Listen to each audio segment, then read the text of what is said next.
Gather here together in thy presence, God our Father. We invoke your Holy Spirit to come in, that your name be blessed forever through your word that has the power. May our worship by your grace comes from within. We lift our voice in adoration to celebrate your great salvation and exalt your holy name, our God and King. It's your love that brings us closer and teaches us to love each other. And that's the reason we, your children, like to sing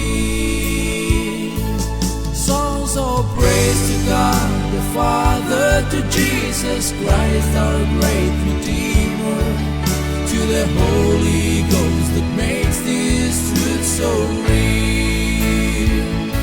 Your boundless love is everlasting, your saving grace is so amazing, and all these blessings that you give us we can share.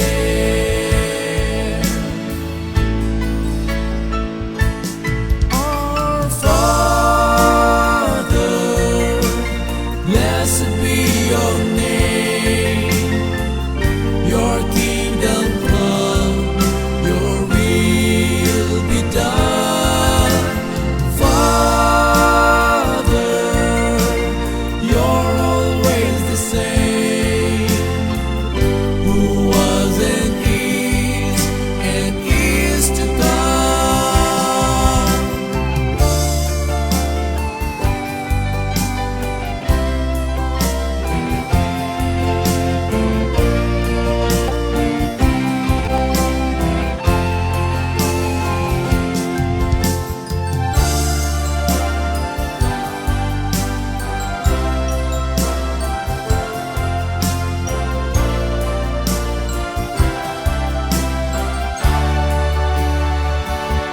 Songs of praise to God the Father, to Jesus Christ our great Redeemer, to the Holy Ghost that makes this truth so real.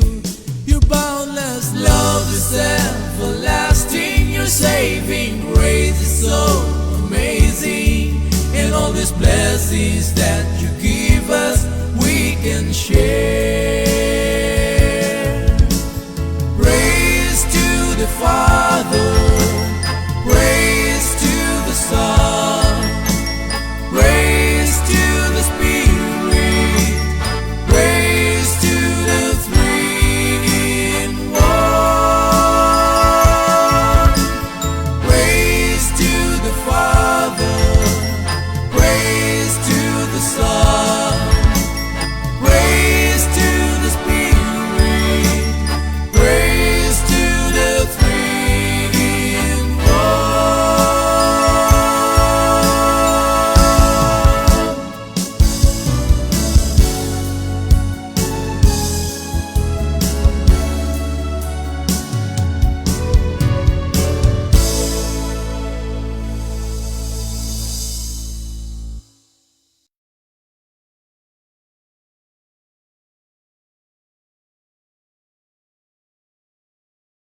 Classmate, sa programang ito, Discover the Powers of God's Grace. Kami po ay nagagalak na muli ay tayo po ay magkasama-sama muli sa programang ito. At ganoon din, ating pong pasalamatan ng Panginoon dahil sa buong maghapon, tayo po ay kanyang iningatan, pinatubayan sa ating pong mga gawain, ating pong mga paglilingkod. At ating pong ihanda ang ating pong mga sarili, ating pong ihanda ang ating pong mga Biblia upang atin pong mabuksan at mabasa natin ang mga katotohanan nagbuhat po sa banal na kasulatan. Akin po munang inabati ang ating mga kasama dito sa platform, si Brother Rico sa ating pong technical, at ganoon din si ang ating pong tagapanguna, ang ating pong speaker, Pastor Efrain Villaruel. Magandang gabi sa iyo, Pastor. Magandang umaga po pala dyan. Magandang oras, Part Ronnie. Mas maganda pag oras kasi kahit anong oras, no? So Oo nga. magandang oras dyan sa lahat ng mga makikinig, specifically dyan sa Pilipinas, magandang gabi. Nandito naman tayo sa ating pag-aaral. So kayong lahat ay ating binabati sa matamis na pangalan ng ating Panginoong Yesus. Sa Luzon, Visayas, Mindanao, and all over the world, preach the gospel in all corners of the world. God bless, mga kapatid. Thank you, Part Ronnie. Balik sa'yo. Ayan. Thank you, Pastor. At mga kapatid, bago po tayo magpatuloy ay ang ating pong topic sa gabing ito ay part 2 po ng ating pong pinag-usapan noong nakaraang linggo. Daniel part 2. Yan. So ating pong ipagpapatuloy ang ating pong nasimula noong nakaraang linggo at upang higit pa na atin pong maunawaan ang misteryo o kaya ang nais ng Panginoon sa bawat kanya pong isinulat ng mga karang panahon na siyang magbibigay sa atin ng linaw sa gabing ito. Kaya atin pong idalangin ang banal na Espiritu ang siyang magkaloob sa atin ng karunungan upang atin pong maintindihan, maunawaan ang ating pong pag-aaralan sa gabing. Tayo po muna ay sumandaling manalangin, mga kapatid. Dakila namin Diyos, kami po ay labis na nagpapasalamat sa inyo, Panginoon, dahil muli ay pinagkalooban kami ng panahon na pagkakataon upang muling buklatin ang inyong pong banal na salita, ang inyong pong Biblia, na siyang inyong pong ipinagkaloob sa bawat isa sa amin, Panginoon, upang ang mga tala ng mga nakaraang panahon ay aming muling pag-aralan dahil dito nakatala ang inyong pong pag-ibig, Panginoon. At ganoon din ang inyong mensahe, bawat panahon, ang bawat tao, Panginoon, sa sanlibutan ito. Amin pong hinihiling ang presensya ng Banal na Espiritu, kanya pong pamamatnubay, kanyang pangunguna sa bawat isa sa amin, upang siyang magbukas ng aming pangunawa dahil alam namin na hindi sapat ang aming karunungan, Panginoon. Balit kami napapasalamat sa pamagitan ng Banal na Espiritu na siya magpapaunawa sa amin ay amin pong maintindihan ang mga bagay na ito. Ganun din, amin pong hinihiling sa inyo na tulungan namin pong internet connection na maging malinaw, Panginoon, na maging maayos upang makarating sa bawat tahanan ang inyong pong mensahe ng pagmamahal, Panginoon. Maraming salamat din na inyo pong patuloy na pinagkakalooban ng magandang kalusugan, magandang pangatawan, Panginoon, ng kaisipan ng ating pong aming pong kapatid, si Pastor Villarreal, na siyang mauna sa paglalahad ng inyong pong banal na salita, Panginoon. Kaya po ang siyang magsalita at gamitin siyang instrumento. Hayag. Maraming salamat sa inyong pong presensya at inyong pag-ibig sa aming Panginoon. Kung aming dinalangin, pinagsalamatan, di sa aming karapatan kundi ala-ala sa matamis sa pangalan aming pong Panginoon. Yan, Pastor, hindi na po natin patagalin. Akin pong binabalik sa inyo ang panahon upang ihayag ang mensahe ng Panginoon sa gabi. Amen. Thank you, Part Ronnie. So, isang mainit, masiglang, masayang pagbati sa lahat ng ating mga kapatid. Dito tayo sa ikalawang bahagi ng Daniel chapter 11, The Writing of Truth. Yung Writing of Truth ay isa yan sa ginamit ng Panginoon sa magitan ni Gabriel sa kanyang lingkod na propeta. Yung Writing of Truth, yung vision, ay isa lang yan. Alam natin yan, ayaw yung pangitain na Hudson. Okay? So, nandito tayo sa part 2 ngayon. Ilang beses natin pinag-aralan siguro kayo, yung Daniel, pero ito, as much as possible, simplified na presentation ng history, pero verse by verse, kaya hindi natin pwedeng i-shortcut. So, sa lahat ng ating mga kapatid, mga classmates, sana nai-enjoy natin ito kasi ito yung message ng Panginoon tungkol sa kaligtasan natin at paano nanggugulo yung kaaway, pero yung panggulo ng kaaway talagang mabigat kasi mga kaharian ang mga naglalaban noon. Pinahintulot ng Panginoon na mangyari ito sa kasaysayan upang dalhin tayo sa espiritual na katotohanan. mas mabigat na laban.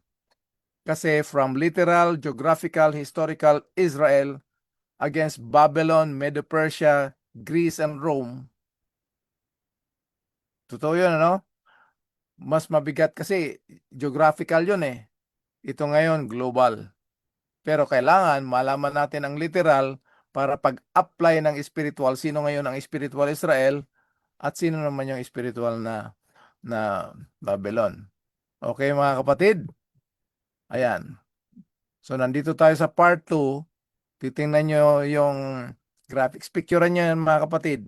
Yung Daniel chapter 11, meron siyang 45 verses. Kita nyo dyan sa ano? Ang tawag nito?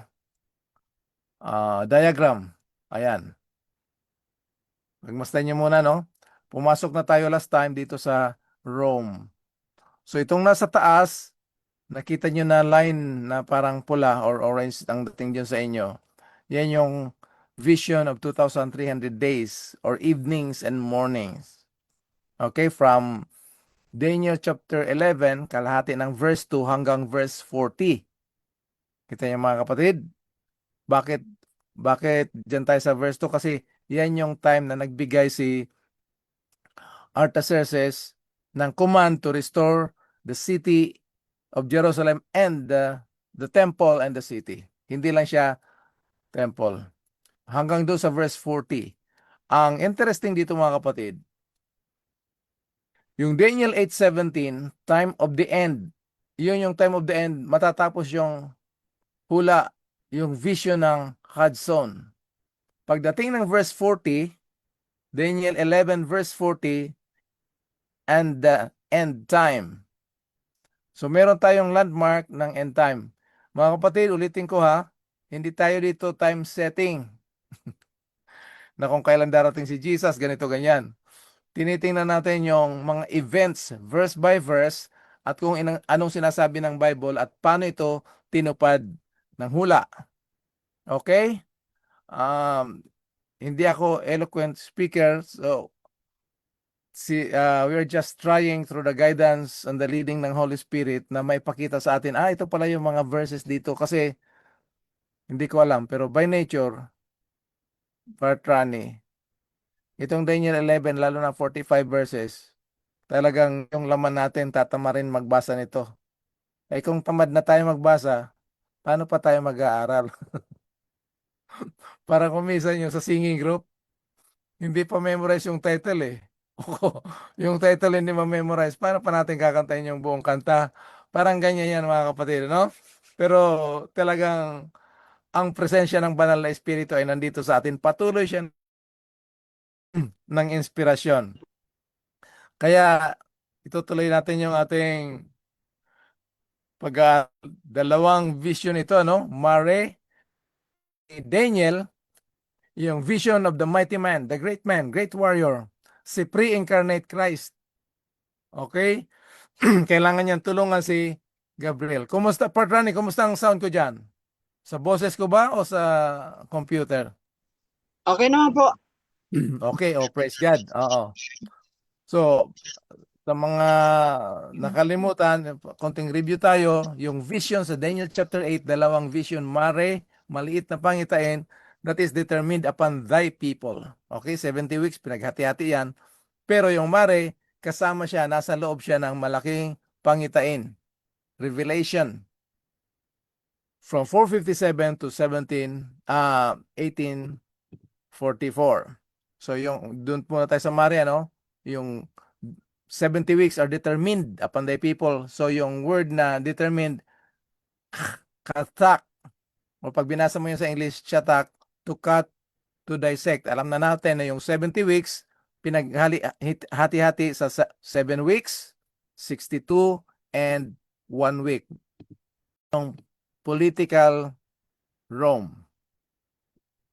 Sa Daniel chapter 8 verse 9, which wax exceeding great toward the south, toward the east, and toward the pleasant land.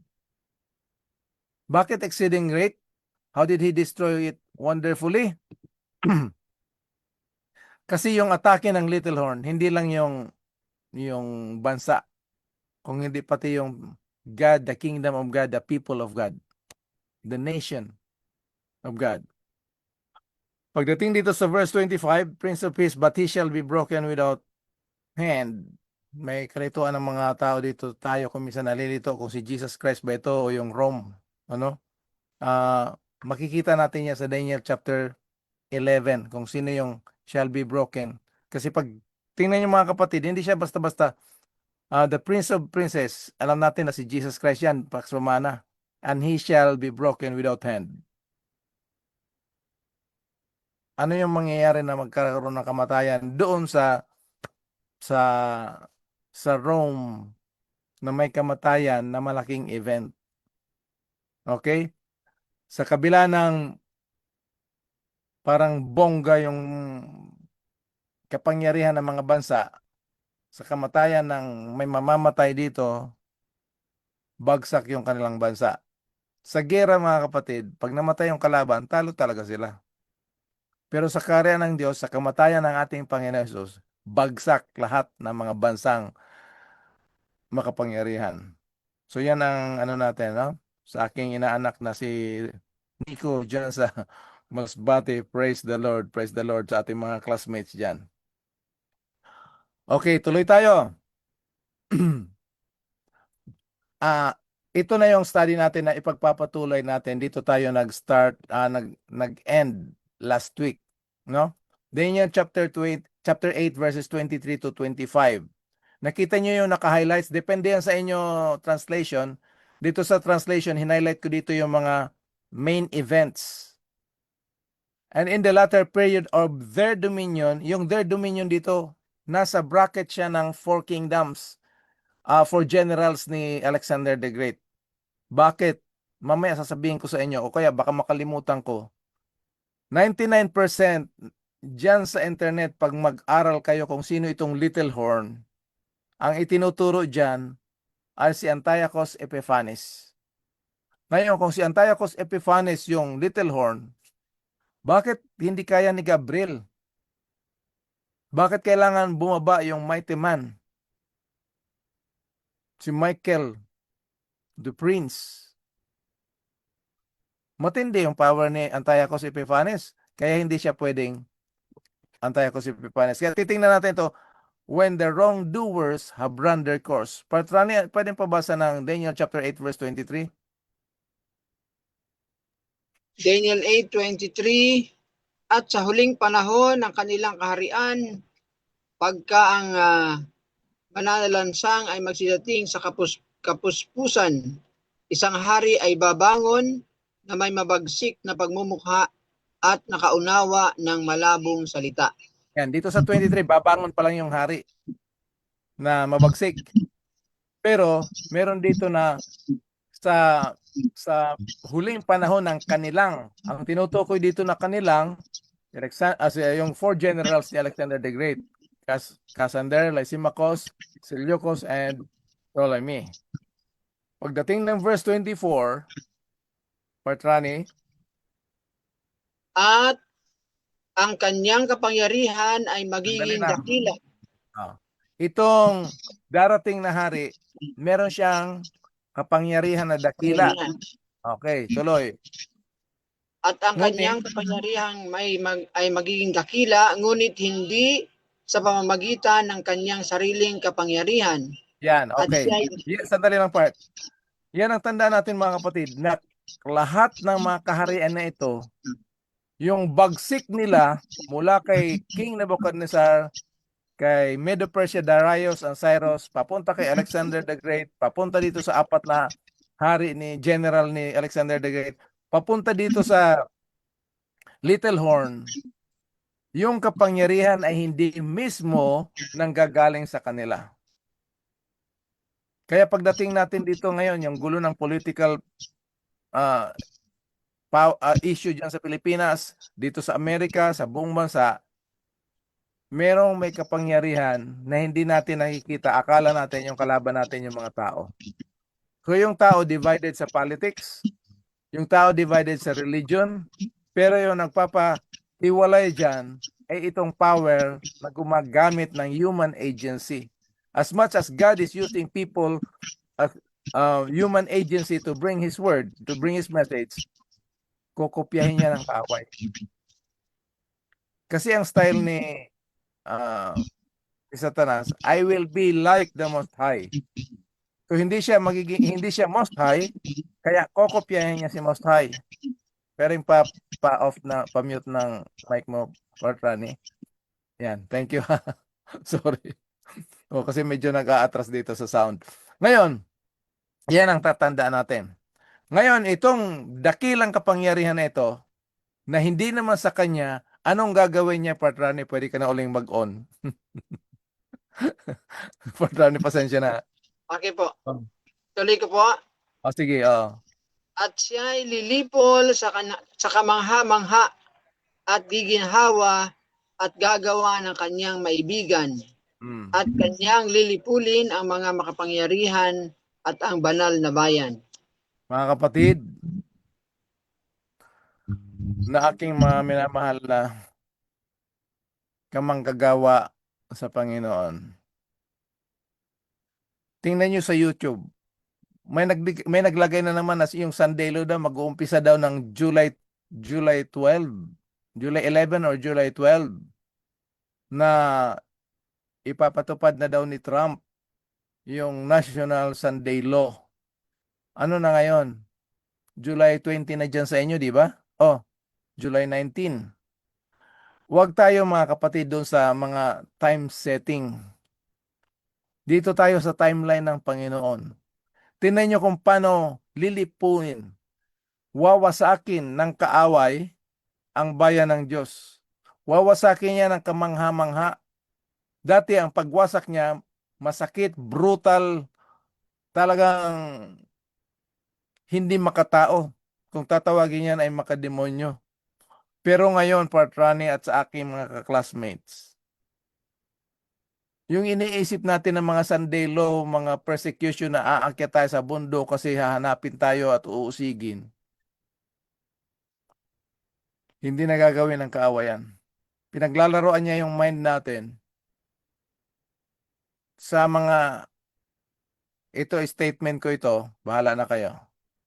Yung nagbabasa ng libro na National Sunday Law, yan ay quotation kay Ellen White na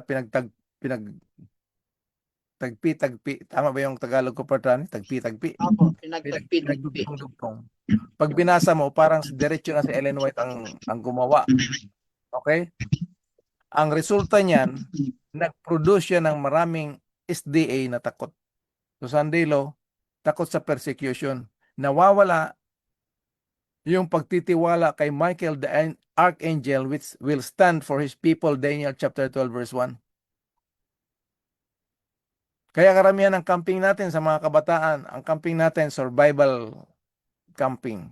Tinitraining natin paano tayo mag-survive pagdating ng persecution. Pati yung mga country living, sa halip na mag-country living for good health, for the glory of God, para ma-maintain yung katawan at kalusugan natin, nagka-country living tayo kasi tatago tayo in case dumating yung persecution, safety tayo. Wala na yung safe to the rock. Patrani, wala nang papel yung rock of our salvation sa pagligtas sa atin kasi tinitraining na natin yung sarili natin iligtas. Sa panahon ngayon mga kapatid, wala na tayong pwedeng taguan. Ngayon magtatanong kayo, bakit hindi ka agad na bomba kung talagang gusto nila maggera na bombahin yung mga leader para kagaya ng nila King Nebuchadnezzar, talagang papatayin yung hari. Si King Belshazzar, pinatay ni Darius. Bakit hindi ngayon? Kasi ang goal ng gera ng bansa ngayon, hindi papatayin yung mga leaders. Negosyo yan eh. Pag magkaroon ng gera, ang target ng gera, sinong tinatarget ng punto ng gera lagi ngayon? Yung may hawak ng langis.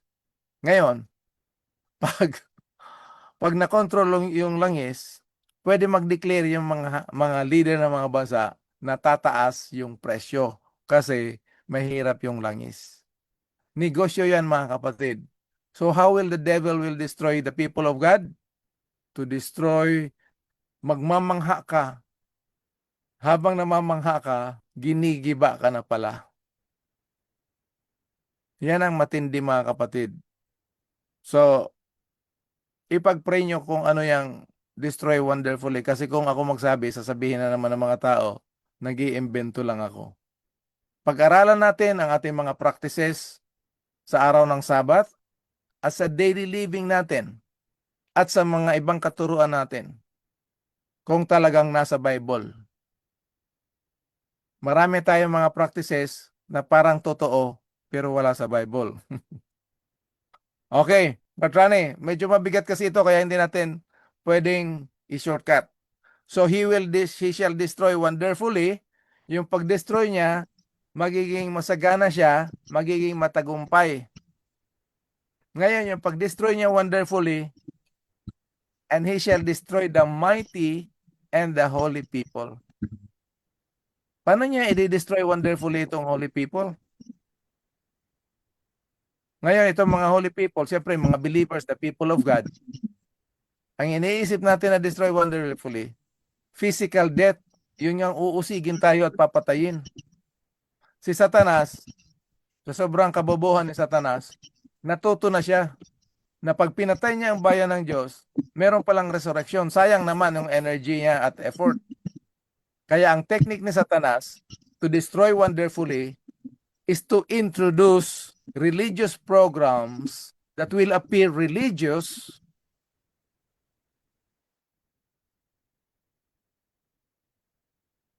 at pag kinorek natin yan sa Bible, dahil nasanay na tayo ng mga practices natin, hindi na natin makikita ang mali. Pag sabi ng remember the Sabbath day to keep it holy, anong gagawin ng bayan ng Diyos? Mag-iipon, di ba? Pero in between dyan sa mga pag-iipon natin, meron tayong mga program na create noong 2023 na sikat ngayon. Karalan nyo kung ano yung mga program natin. Worldwide yan. Worldwide. Nangyari yan at inintroduce sa General Conference at in-implement noong 2023. Yung program natin palabas.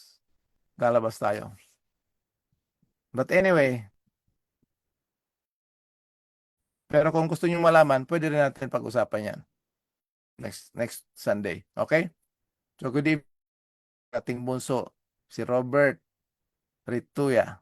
Meron akong kaklase dito sa Chip J Ministry, babanggitin ko to kung nakikinig si Sister Lisa. Meron pangalan din na Robert Bobby Rituya pero taga Cebu. Akala ko siya, oo. Pero kilala na rin niya ako doon sa Masbate. Anyway, welcome, Brother Robert. 25, part Rani. Destroy wonderfully, holy people. 25.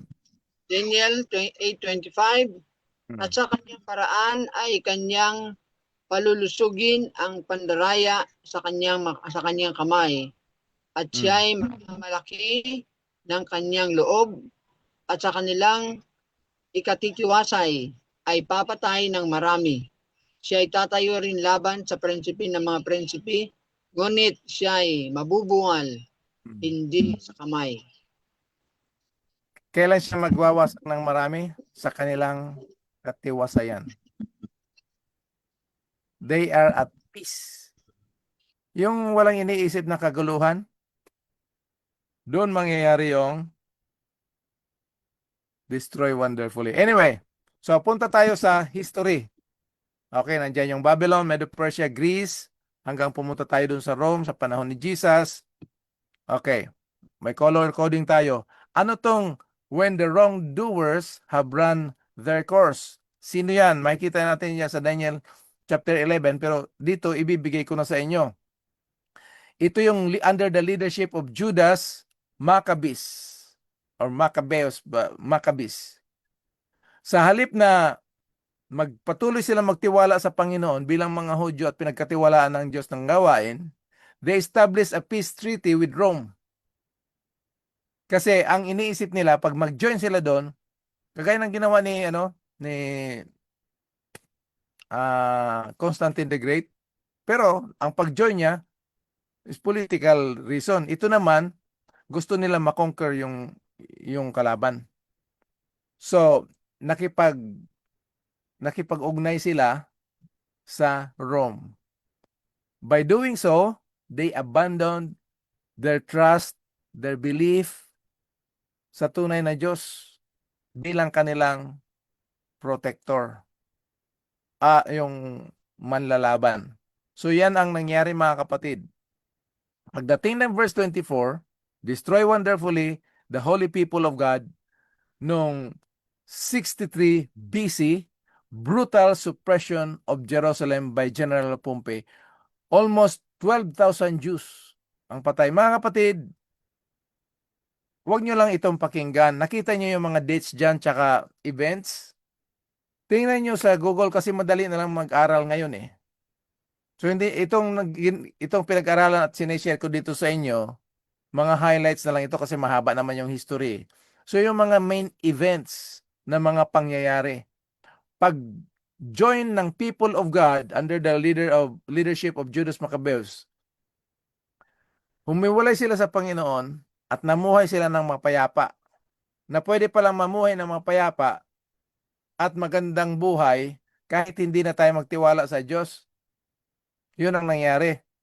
So yung pala, training sa kanila para pag sila ay mamuhay na ng mapayapa ng ilang taon ang darating, nakuha nyo? Sinanay muna. Ang tawag niya sa modern term, mindset. Biro mo, 161 BC, umabot ng 63 BC, paatras yan. Yun ang nangyari sa kanila.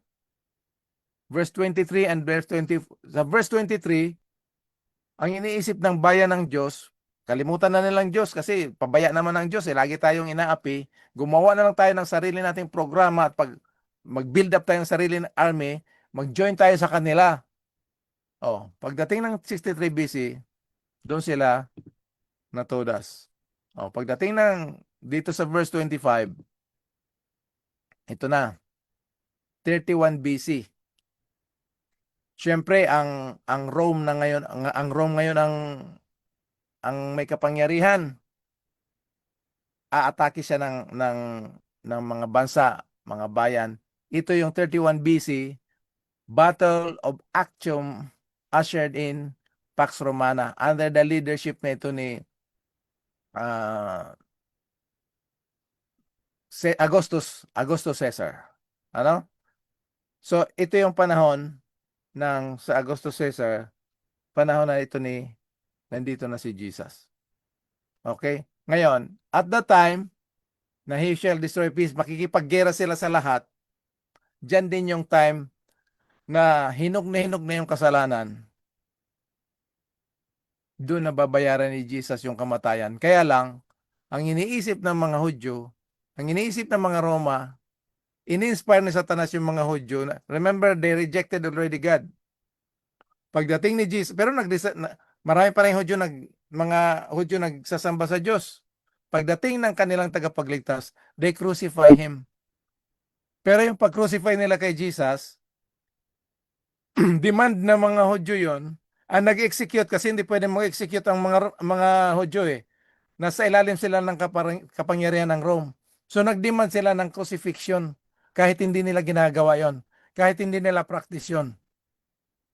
Yung kamatayan ni Jesus, hindi sila ang nagpatay. In-expose lang ng Diyos kung paano kasama ang salooban ni Satanas na in-inspire niya yung mga Hudyo at pina-execute sa mga Rome. Kaya si Pilato na nagulat kung bakit hinihingi ni sino yung humingi, Patrani?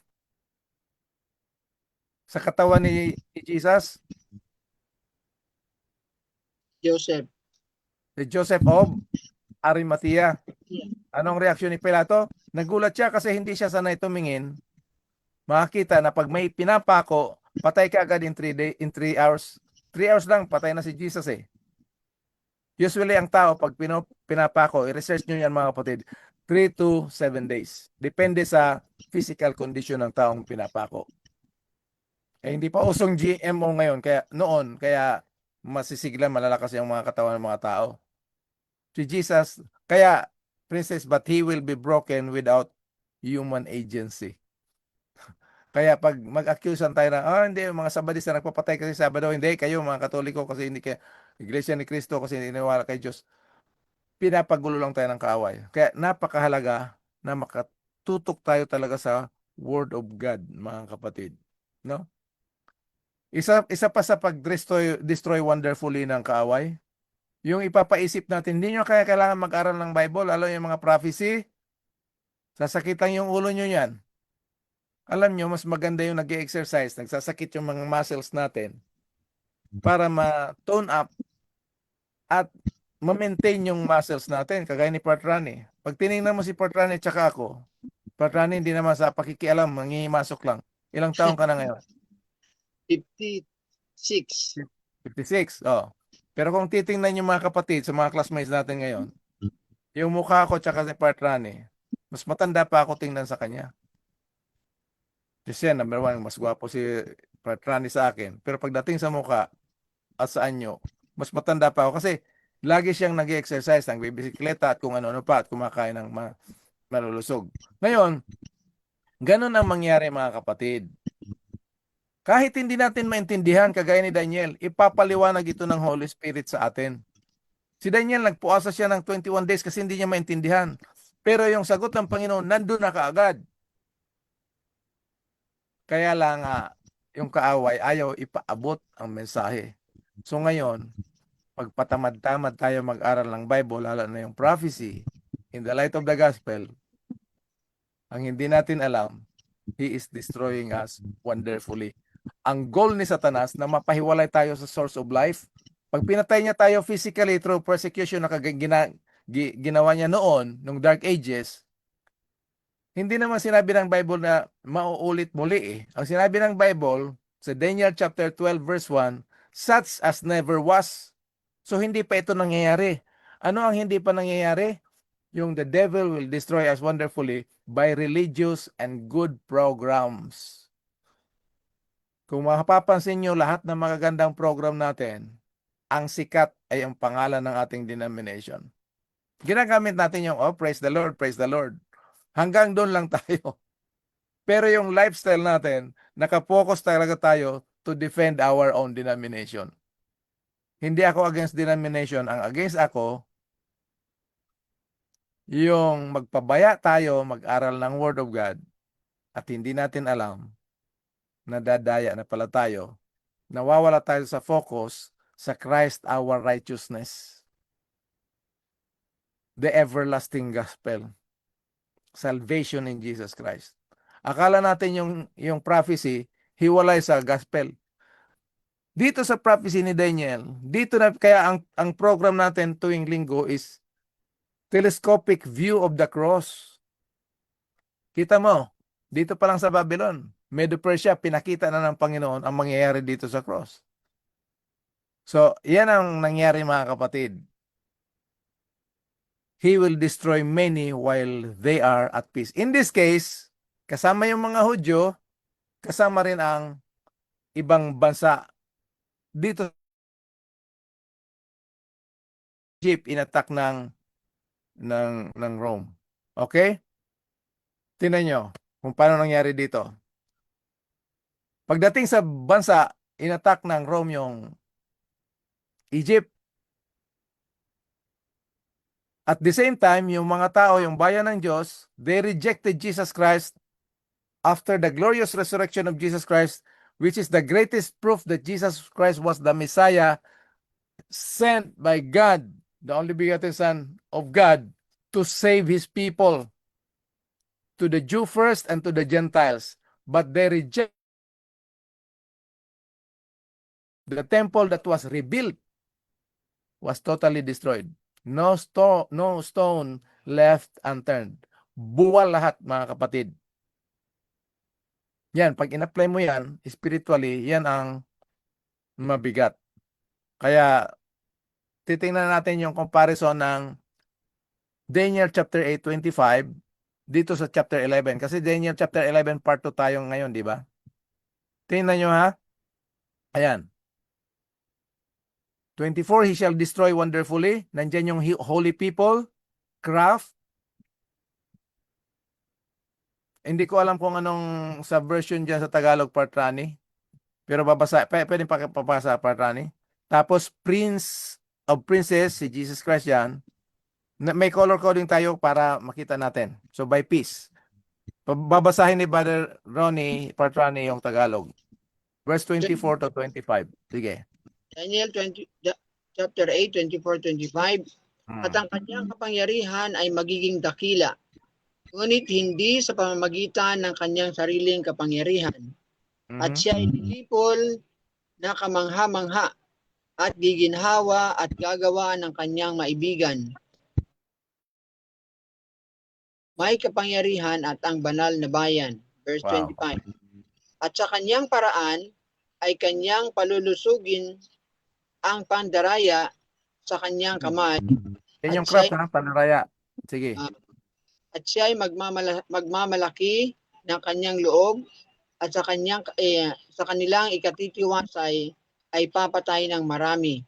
Siya ay tatayo rin laban sa prinsipe ng mga prinsipe, ngunit siya ay mabubuwal, hindi ng kamay. Yan. Yan yung Daniel 8, 24 to 25. Tingnan natin dito sa chapter 11, verses 20 to 23. Hindi na babasahin ni Partrani. Titingnan na lang natin yung color coding, ha?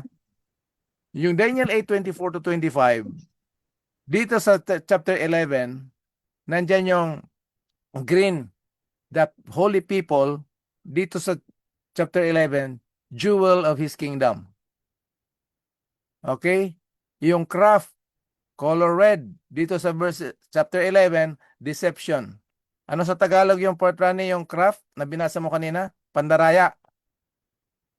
Di ba? Ayon sa chapter 11, verse 23. Ano sa Tagalog mo? 11:23, pagkatapos ay pakikipagkasundo sa kanya, siya ay gagawing may karayaan sapagkat siya ay sasampa at magiging matibay na kasama ng isang munting bayan.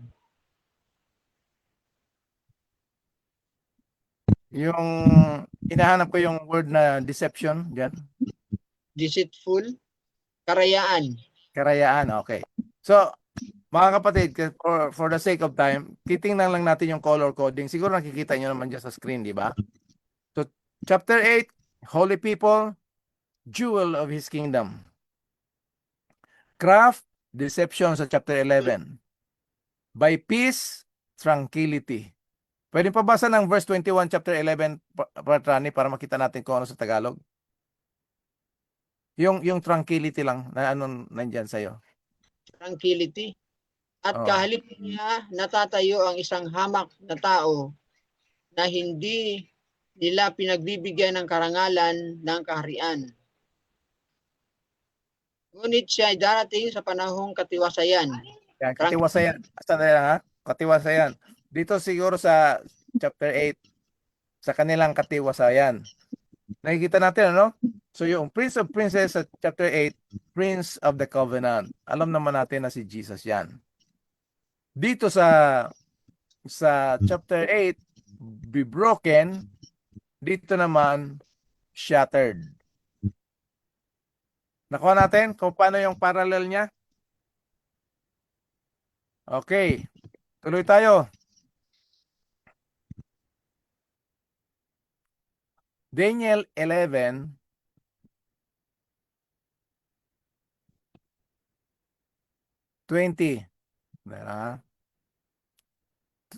Daniel 11, 20 to 22. Partrani pwedeng pabasa kasi merong highlight dito eh. Yung oppressor, despicable person, nakita natin kanina. Tapos Prince of the Covenant. Sige, Partrani. 11:20. Kung kagayoy tatayo nakahalili. Kahalili niya ang isa na mapagparaan ng mapagpaparaan ng maniningil sa kaluwalhatian ng kaharian. Ngunit sa loob ng kaunting araw ay mapapahamak na hindi sa kagalitan o sa pagbabaka. Yan. Tapos 21, at kahalili niya natatayo ang isang hamak na tao. pinagbigyan ng pangalan ng kaharian.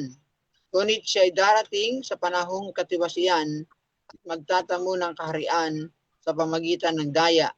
22. At sa pamagitan ng pulutong nahuhugos ay mapapaalis sila sa harap niya at mabubuwal. Oo, pati ang prinsipe ng tipan. Mabubuwal. Pati yung prinsipe ng tipan. Grabe, no? Saan ito sa New Testament? Luke chapter 2, verses 1 to 3. Tingnan nyo mga kapatid yung color coding natin. Oppressor dito sa Daniel chapter 11. Sino yung oppressor na darating doon sa pangitain na binigay ng Panginoon kay Daniel na natupad dito sa Luke chapter 2? Sino yung oppressor doon? Si Caesar Augustus. Kita nyo? Ano yung pangalawa? Despicable person. Luke chapter 3. Verse 1. Sino yon? Now in the 15th year of the reign of Tiberius Caesar. So ito palang despicable person sa Daniel chapter 11. Ang tutupad sa hula na to ay si Tiberius Caesar. Sino man yung Prince of the Covenant. Kilala niyo yon? So Jesus Christ was crucified under Tiberius Caesar's reign by Pontius Pilate. Nakita niyo mga kapatid kung gaano ka-accurate yung prophecy pinahayag around or more than 500 years before mangyari ang pangyayaring ito sa kaligtasan na gagawin ng ating Panginoon Hesus. When Christ was crucified, iniisip nila, lalo na si Satanas, papatayin niya talaga si Jesus. Ginamit niya in-inspire niya yung mga Hudyo at ginamit ang mga Romano. Pero yung kamatayan ni Jesus, walang human touch or physical. The wrath of God against the sin of the whole world, yun ang nagligtas sa atin. Kasi isipin nyo mga kapatid isipin nyo, Jesus ay namatay dahil naubusan ng dugo. Kung si Jesus ay namatay dahil nabigo, he died with a broken heart, saan ang tagumpay at kaligtasan doon? Na yung sarili nga niya, sabi ng isang magnanakaw doon sa cross, kung ikaw talagang tagapagligtas, iligtas mo yung sarili mo, bago mo kami iligtas. Pero hindi yun ang nakikita ng tao kasi ang reaction natin doon lang sa 5 senses natin.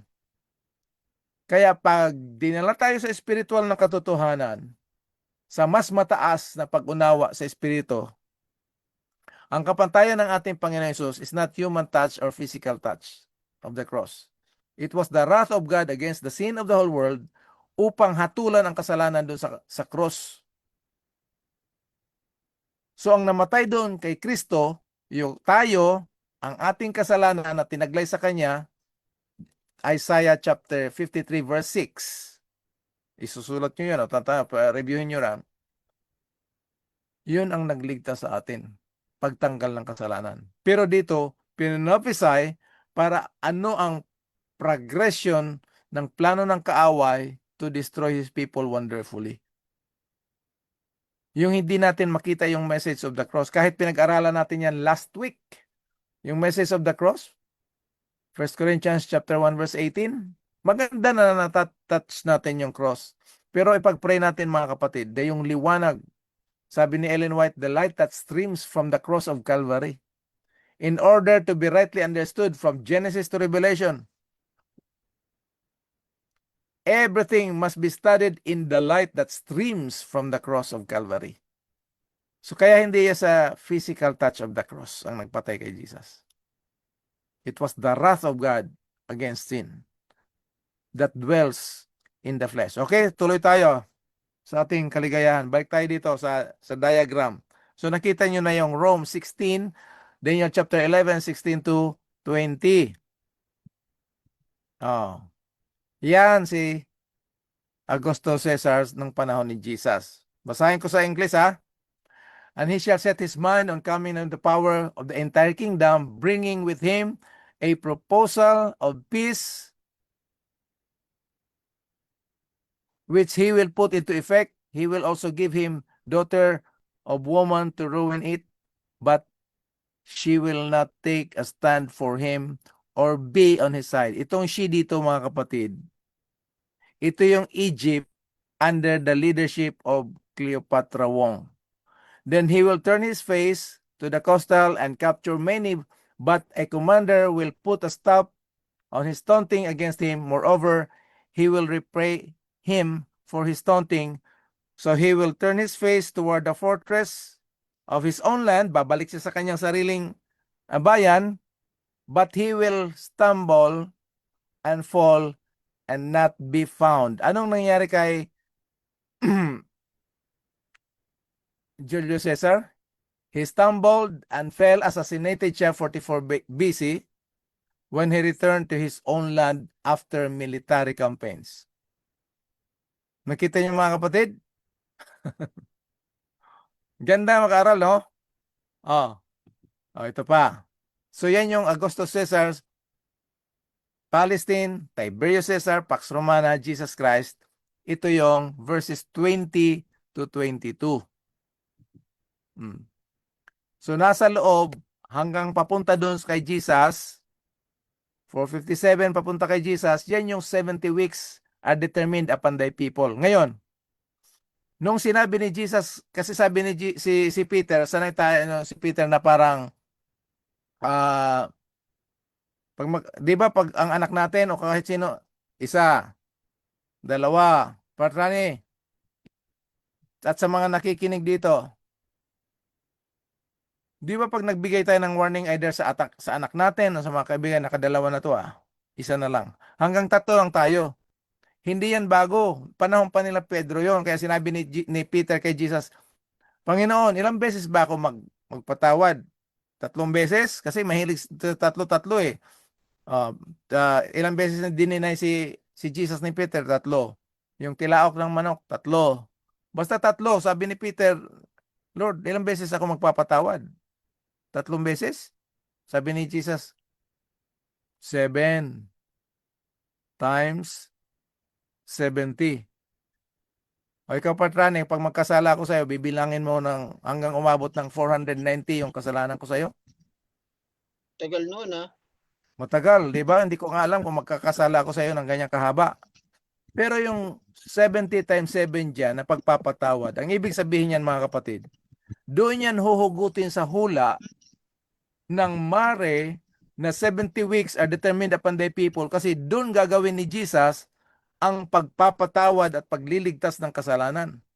Kaya pag magpatawad tayo sa nagkasala sa atin, forgive us as we forgive our debtors, kasi may mga nagkakasala sa atin o nagkakasala din tayo, ang hugot ng pagpapatawad natin, doon din ang hugot ng Diyos pagpapatawad sa atin, doon sa cross ni Jesus. Yan yung meaning ng 70 times 7. Nakuha niyo mga kapatid? Lahat ng pagpapatawad o magpapatawad tayo o humingi ng tawad, huhugutin yan doon sa cross ng ating Panginoon Jesus. Okay?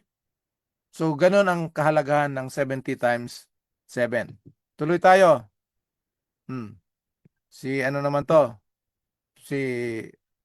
Ito naman yung despicable person, oppressor. Kasi baka maubusan tayo ng time. Yung oppressor, linagyan ko dito, mapang-api. Sa Pilipinas, meron tayong kanta yung ating lupang hinirang.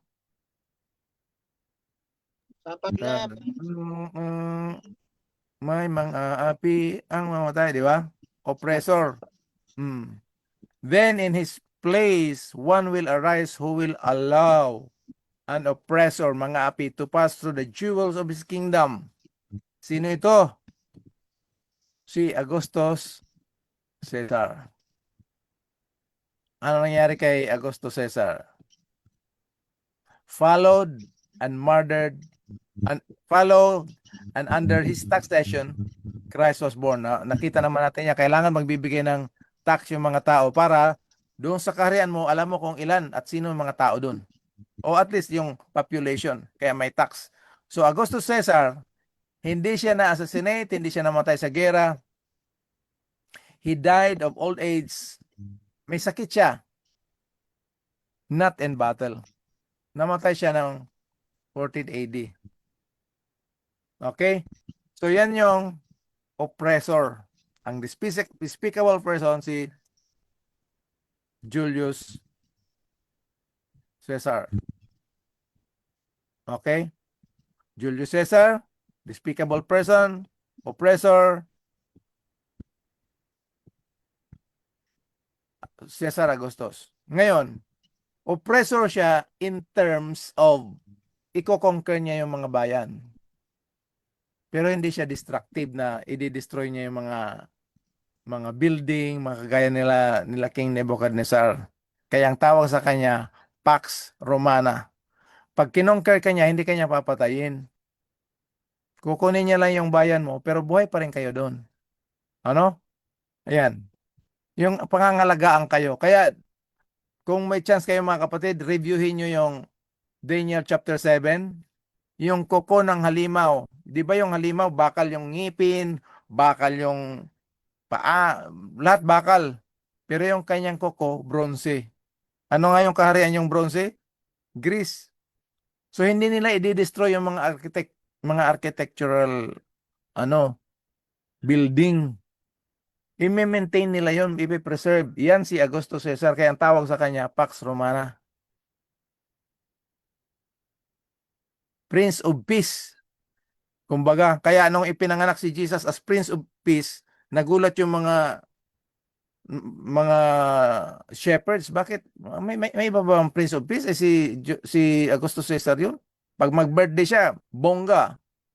Siya yung nagpatayo ng 50,000 miles na daan papunta ng Rome. Kaya may tawag niya na lahat ng daan ay papunta ng Roma. Oh. Ngayon, despicable person, kasuklam-suklam, si Tiberius Caesar. The vile. Tiberius Caesar was a vile Caesar when Christ was the Prince of the Covenant.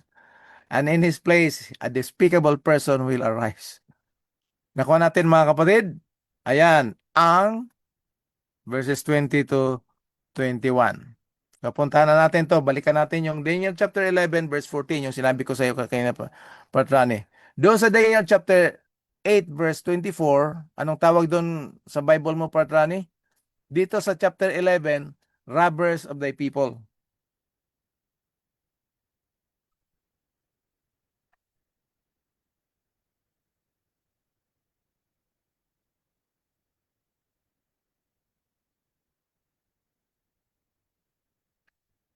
Nakamute ka, Patrani, ha?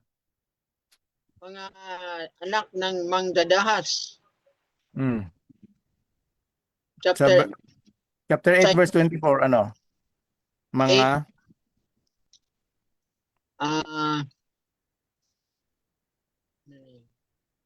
8:24.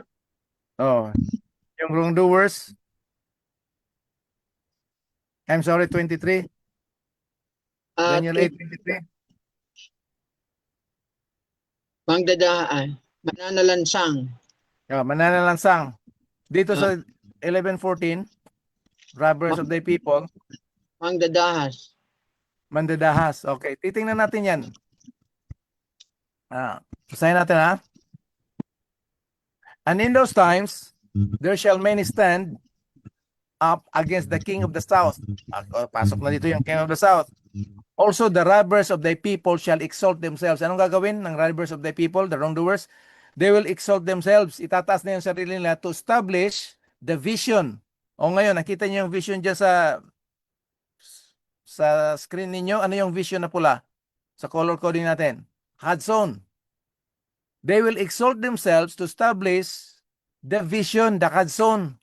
But they shall fall. Bakit? Itong robbers of the kingdom under the leadership of Judah Maccabees. Gusto nilang tuparin yung Hudson. At the same time, hindi pa nangyayari yung mare. Wala pa si Jesus, hindi pa niya na gagawa yung kanyang kaligtasan. Gusto nang gawin ng mga Hudyo na tuparin yung vision. Kaya hindi sila naging matagumpay. So dito malalaman natin sa NASB New American Standard Version, ang tawag dito ay violent ones among your people. Sino itong your? Si Daniel, Hudyo. Nakuha natin?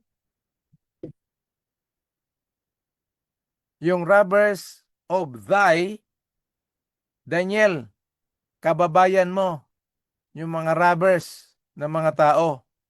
Sa King James yan.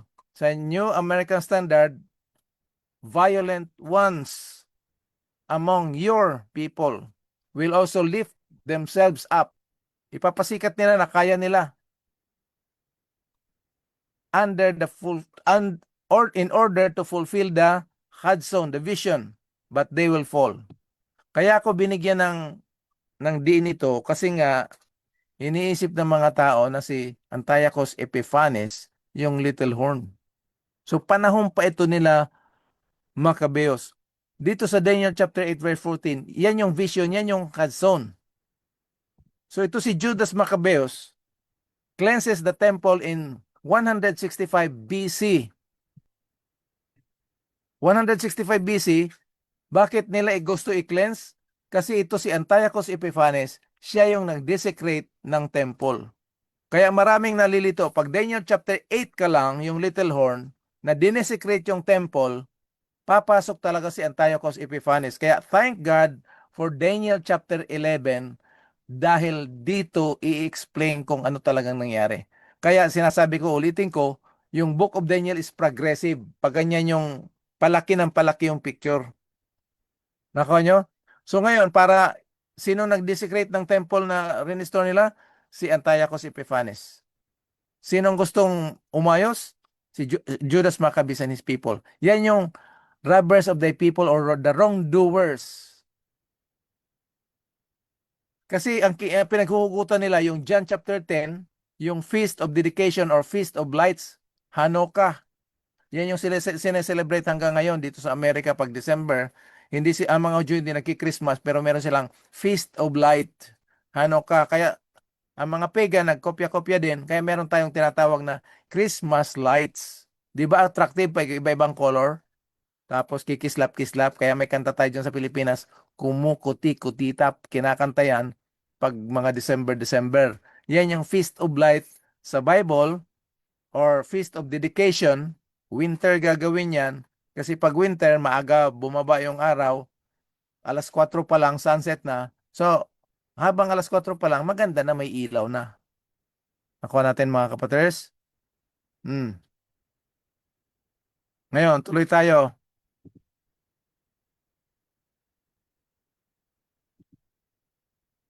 Ayan si Antiochus Epiphanes, the fourth. The Seleucid king reigned from 175 to 164 BC. He was known for his Hellenistic policies and his action against the Jews, which led to the Maccabean revolt. So I hope by the grace of God mga kapatid, naunawa na natin na si Antiochus Epiphanes nasa panahon pa ng 4 generals. So hindi pa natutupad yung mare. Nasa loob siya ng mare pero wala pa si Jesus. Dinesecrate niya yung temple kaya gustong linisin ng Maccabean group. Kaya nagkaroon ng Maccabean revolt. Okay? Mabigat-bigat ito pero total naka-record naman ito. Pwede nating i-review. Tapos, for your own benefit, mag-search din kayo. Sino ito si Antiochus Epiphanes? Kaya lang, karamihan na makikita niyo dyan kay Antiochus Epiphanes, siya talaga yung little horn. So, hindi na nagiging Rome. Ano? Isang tao lang. Mga kapatid, yung little horn is a system. Hindi yan one man. System. So, bagsak na kagad dito. Pag pinag-aralan natin ng malinis, si Pilyado under the guidance of the Holy Spirit, bagsak sa qualification si Antiochus Epiphanes to be the little horn in Daniel chapter 8. Kasi merong chapter 11. Kaya pag mag-aral tayo, huwag tayong titigil sa chapter 2, chapter 7, chapter 8, tapos na. Tapusin natin yung buong sine para makita natin kung paano matagumpay ang ating Panginoon from chapter 1 to chapter 12 hanggang Revelation, from Genesis to Revelation, mula pa ng pagpasok ng rebellion ni Satanas, panalo na ang ating Panginoon. Never na nagumpay ang kaaway natin. Amen? So, nandyan, balikan natin. Yan yung Daniel 11:20 to 22. Okay? Pasok tayo ng 23 to 30. Ano naman ang event dito? Itong 23 to 30, dito papasok ngayon yung nakiugnay sila sa Rome, 161. Ano? Jews make an alliance under the leadership of sino to? Judas Maccabees. Nananatili pa rin yung bayan niya, yung mga Israelites. Yung mga Hudyo.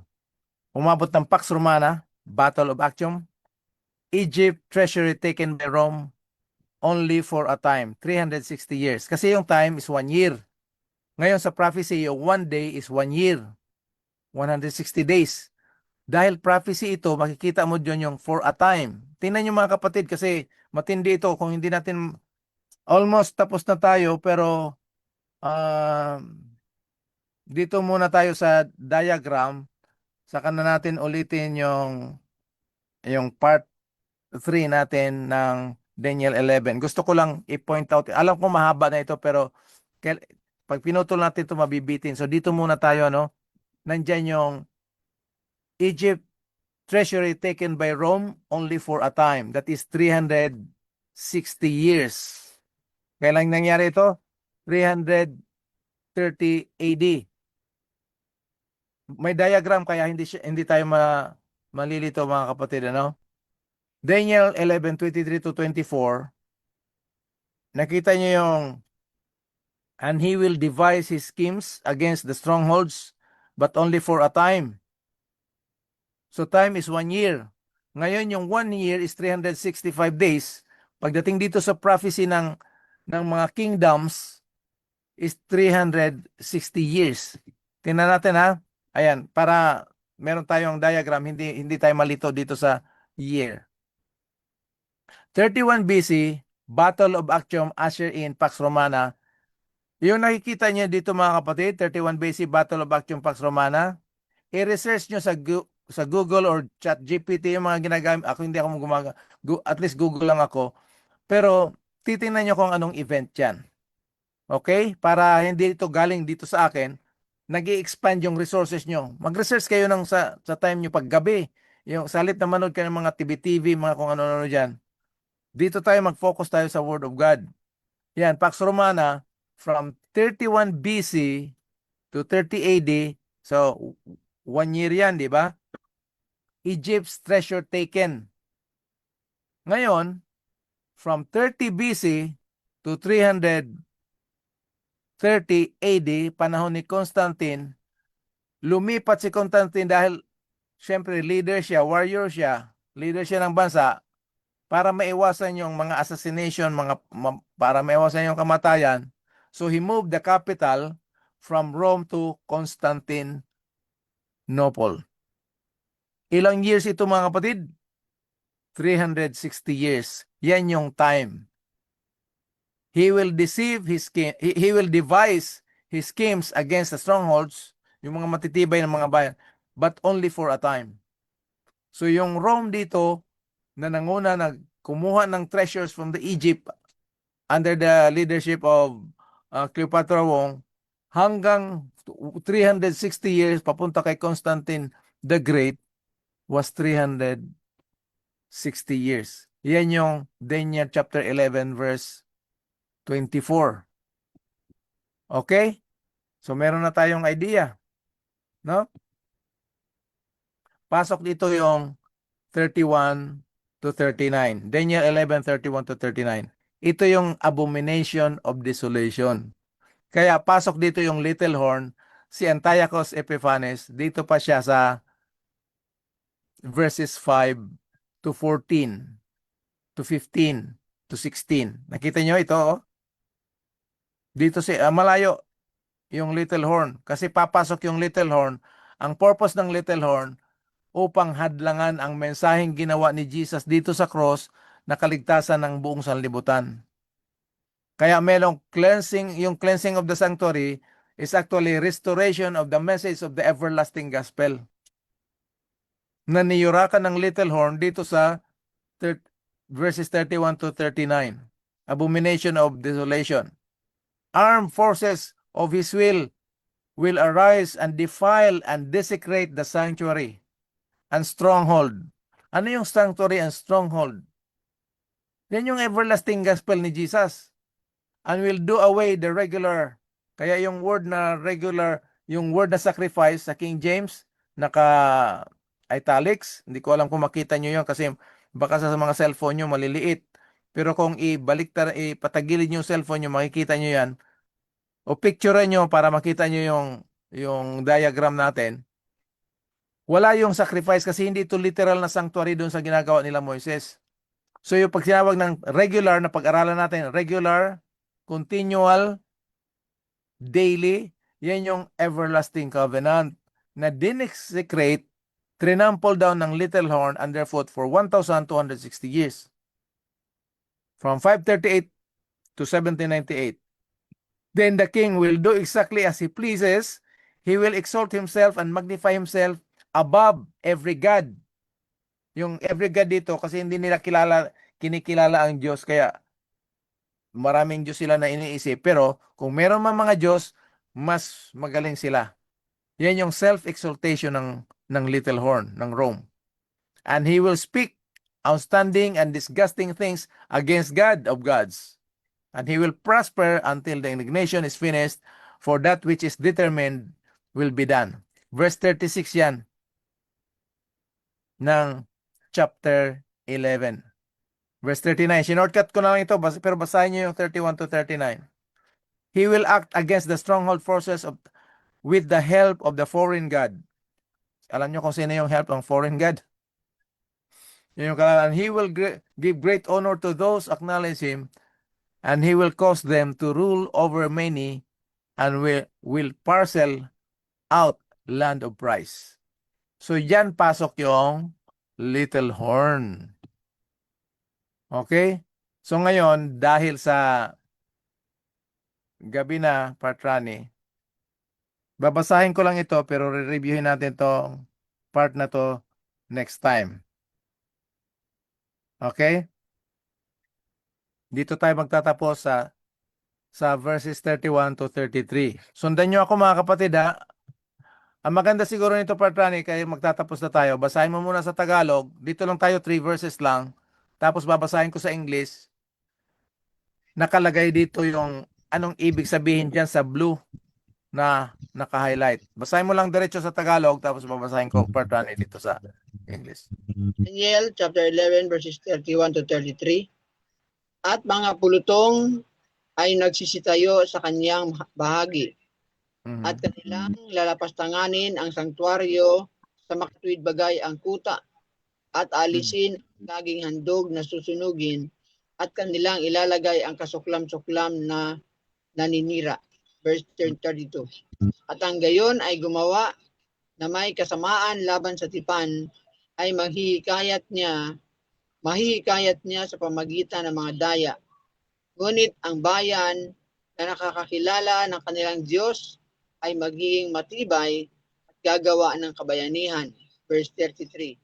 At sila'y marunong sa bayan ay magtuturo na sa marami. Gayon may mga bubuwal sila sa pamagitan ng tabak at ng liyab, ng pagkabihag at ng samsam ng maraming araw. Okay, thank you for that. Sign natin sa English. Tapos merong naka-highlight dyan para malaman natin kung saan nangyayari, ano itong mga bagay-bagay na nandun. Armed forces of his will arise. Armed forces of his, sino itong his, yung little horn, will arise. Saan ito? Saan sila tatayo? Saan sila maglalaban? Sa Jerusalem. Yan yung jewel of his people, the holy people of God. Nakuha natin? Armed forces of his will arise in Jerusalem and defile and desecrate the sanctuary or the temple. Yan yung spiritual stronghold. Remember itong 11 verses 1 to 40, literal na pangyayari ito. Ano? Ipe-prepare tayo ng verses 1 to 40 doon sa spiritual Israel and spiritual Babylon sa verses 41 to 45. Sa susunod pa natin pag-aralan yan, hindi sa darating na linggo kasi hindi pa tayo tapos sa Daniel 11:31 to 39 pa tayo. So pagpasok ng verses 40 to 45, yan yung spiritual Babylon and spiritual Israel. So ituloy natin. Spiritual stronghold, and will do away with the regular sacrifice. Yung sacrifice, italics, wala yan sa original. Ano yung regular, daily? The everlasting covenant, na dinesecrate nga niya. So hindi mismo yung literal na templo. And they will set up, anong isa-set up nila? Pagan altar in the sanctuary, which is the abomination of desolation. Ang request ng Rome, hindi namin kayo gagalawin bilang naniniwala sa Diyos nyo. Pero ilalagay natin yung estatwa at altar ng mga pagano. Ang ibig sabihin, libre kayo magsimba sa inyong Diyos, pero nandito yung mga rebulto namin, yung tanda namin na kami ang may-ari nito. Nakuha niyo mga kapatid? Yan.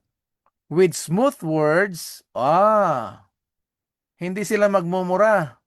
Ang gagawin nila, pupurihin nila, babatiin nila with smooth words. Ito yung deception of flattery and praise. He will turn to godliness those who are willing to, disregard the covenant, but the people who are spiritually matured, yung mga nag-aaral, ito yung tinatawag mga kapatid na remnant. Hindi lahat ng mga Hudyo ay sasama doon sa flattery and praise. Bakit? Kasi kilala nila ang kanilang Diyos na pinaglilingkuran. They know their God who will display strength and to take action. Anong action?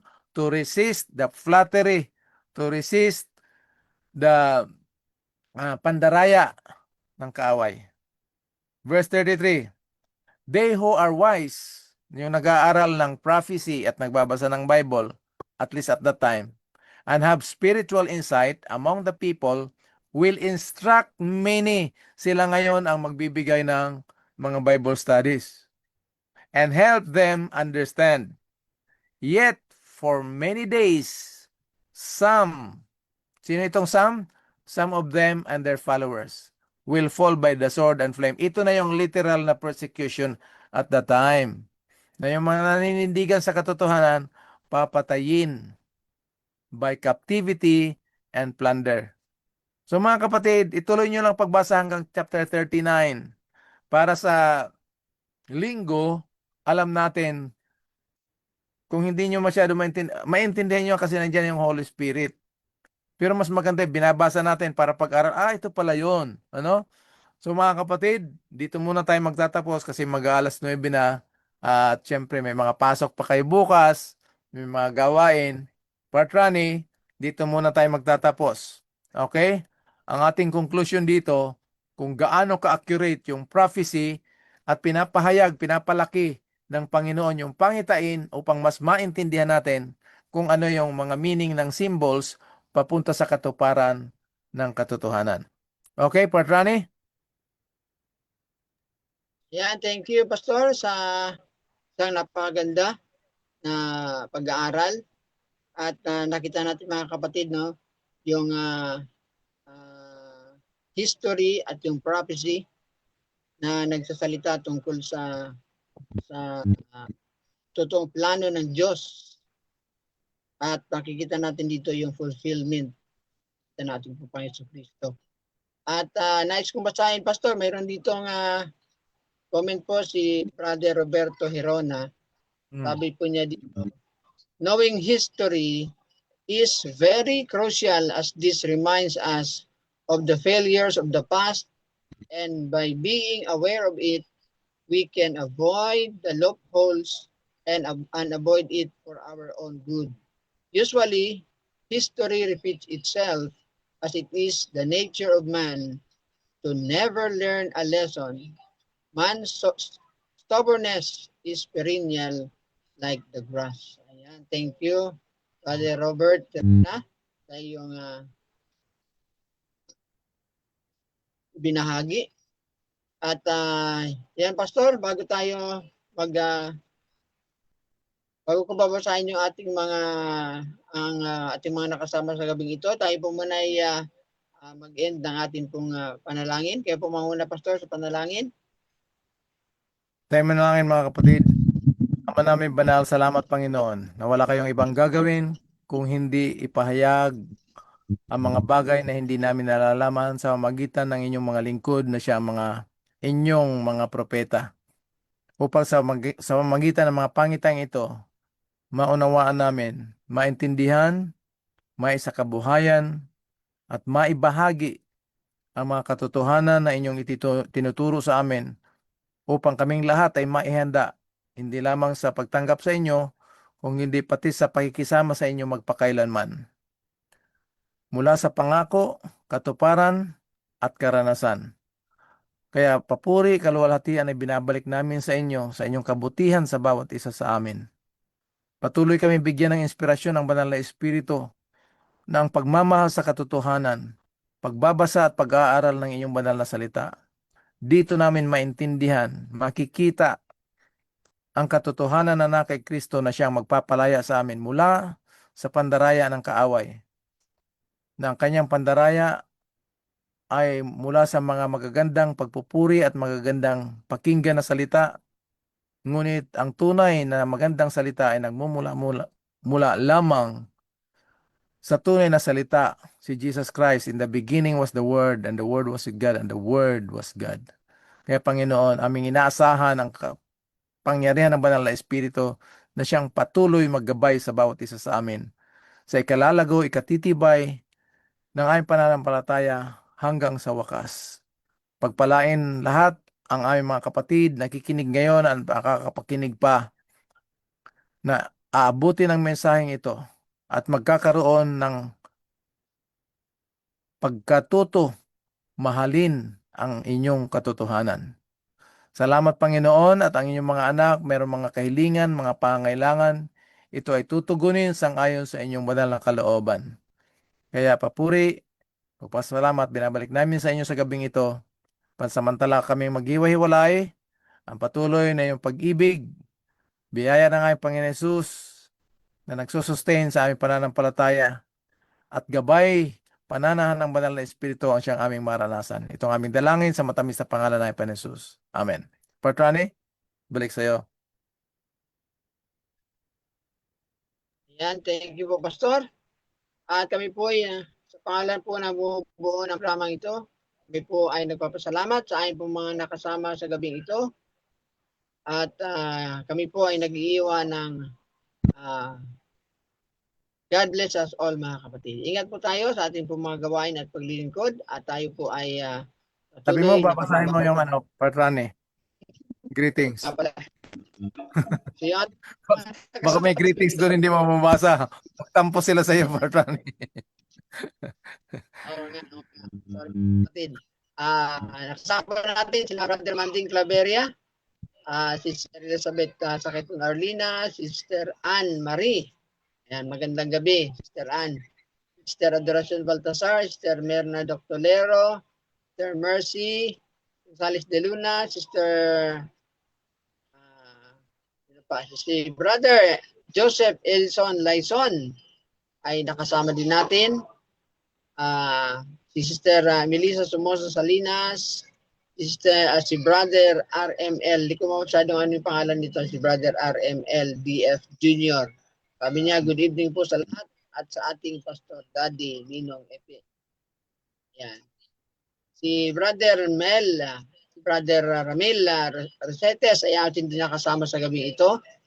Ganon din si Sister Leonora Dormele, Sister Annabel Dalanon Albao, Sister Lemmy Dormaran. Magandang gabi sa Sister Sister Lemmy. Sister Elena Mendoza. Sister Merlinda Danies. Sister Remy. Magandang umaga dyan, Sister Remy. Si Brother Robert, nagbahagi din. At ganun din, sabi niya ni Brother Robert, ang Pax Romana ay Friends of Peace. Nakasama din natin Sister Maribo Almare. Magandang gabi. Siya po ay buhat sa San Pablo City, Laguna. Yan. Yun lang ating mga nakasama dito. Pastor. Si Sister Mirna. Nakita mo si Sister Mirna dyan? Mirna Doctolero? Apo. Ayan. Okay. Purihin ang Panginoon. Panghuling message mo, Patrani, bago tayo maghiwalay. Ayan. So, kami po ay nagsalam sa ingat, mga kapatid. Yung web. Sa kanyang kabutihan sa bawat sa atin. Atin pong patuloy na pag-aralan. Ito pong Daniel chapter 11. Basahin po natin para sa ay ating mas sigit na manawan sa ating pong pag-aaral. At kami pong lahat ay nag-ipa ng isang mapagpalang gabi po sa ating pong lahat. God bless all, mga kapatid.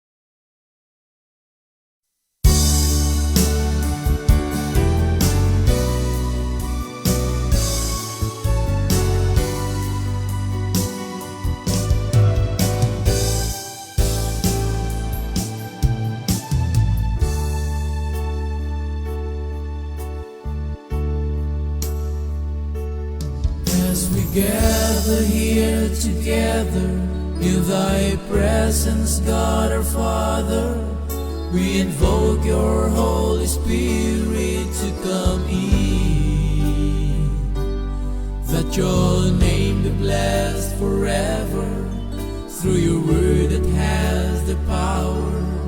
May our worship by your grace comes from within.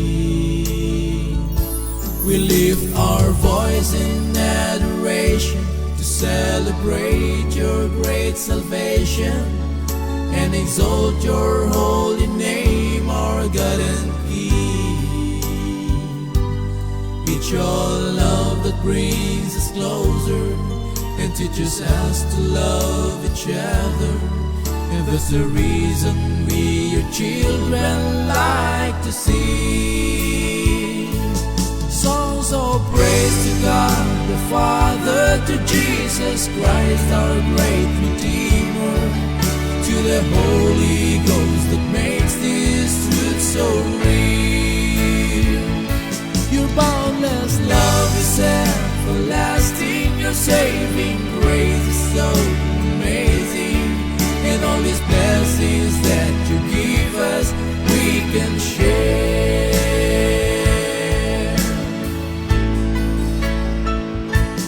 Our Father, blessed be your name, your kingdom come, your will be done. Father, you're always the same.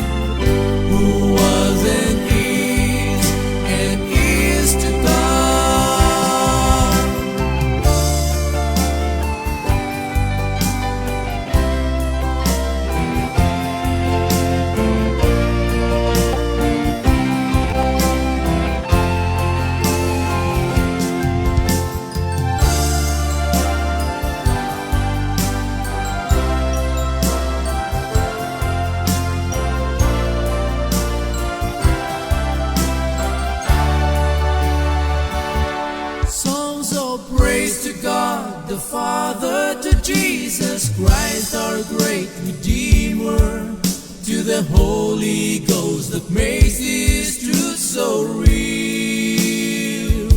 Your boundless love is everlasting, your saving grace is so amazing, and all these blessings that you give us, we can share.